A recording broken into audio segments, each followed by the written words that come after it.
Olá, boa noite.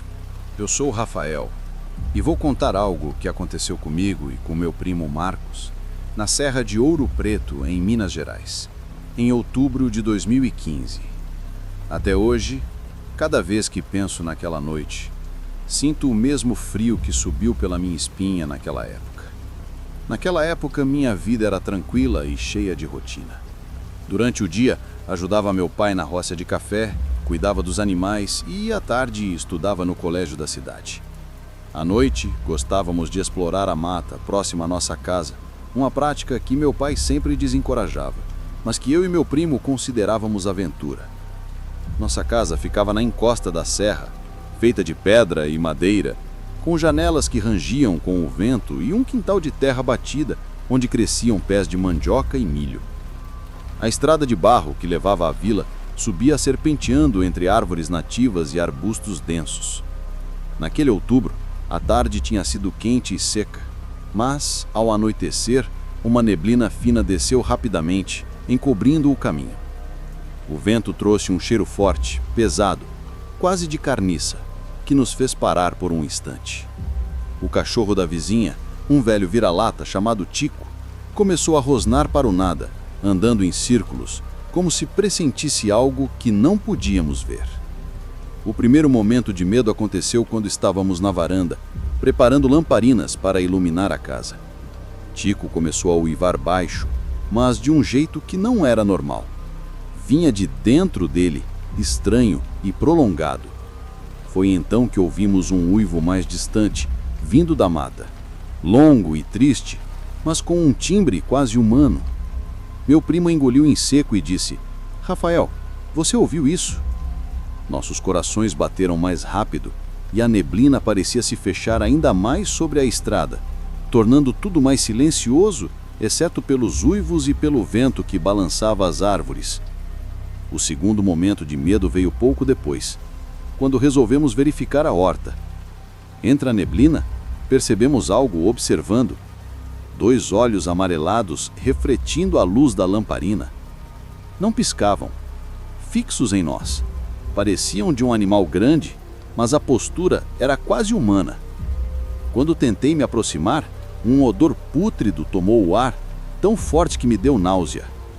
Tico latiu ferozmente, mas um arrepio percorreu meu corpo. O cachorro recuou, sem coragem de avançar. O terceiro momento de medo foi quando a criatura se moveu rapidamente pelo quintal. Não era como nenhum animal que conhecíamos, alto, com membros desproporcionais e pelos grudados. Meu primo gritou e corremos para dentro da casa, trancando portas e janelas.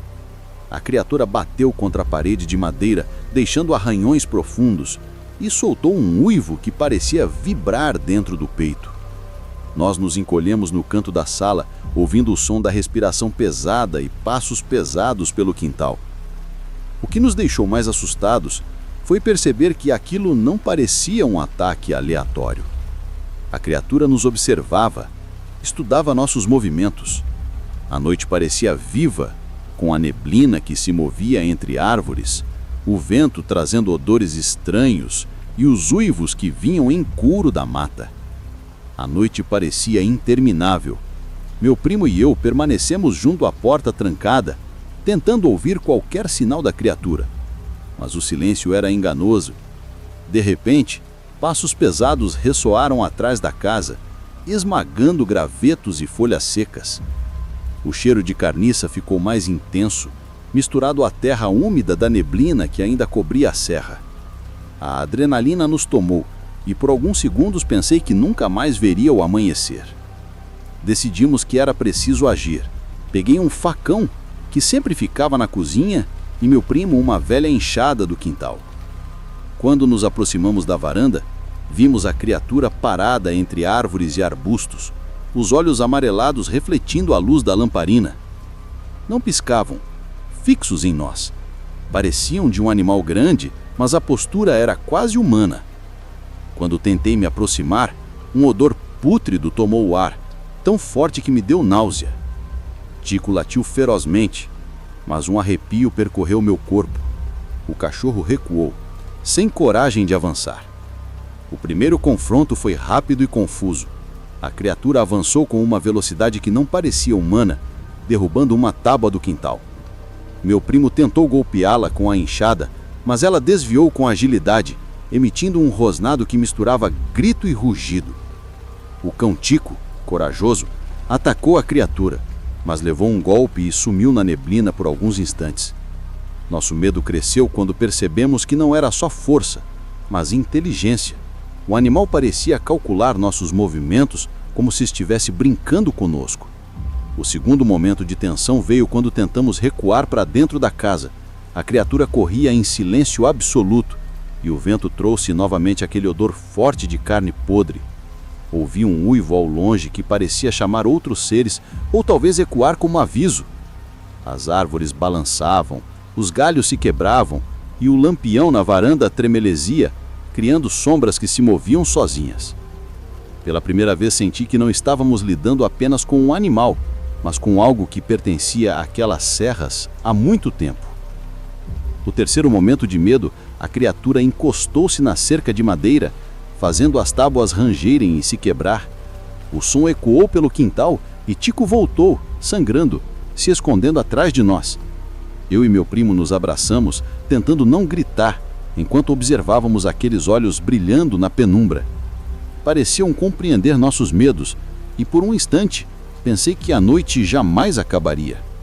O amanhecer ainda estava longe, e cada barulho da mata parecia amplificado. O estalo de galhos, o bater de folhas, o som de água correndo em um riacho próximo.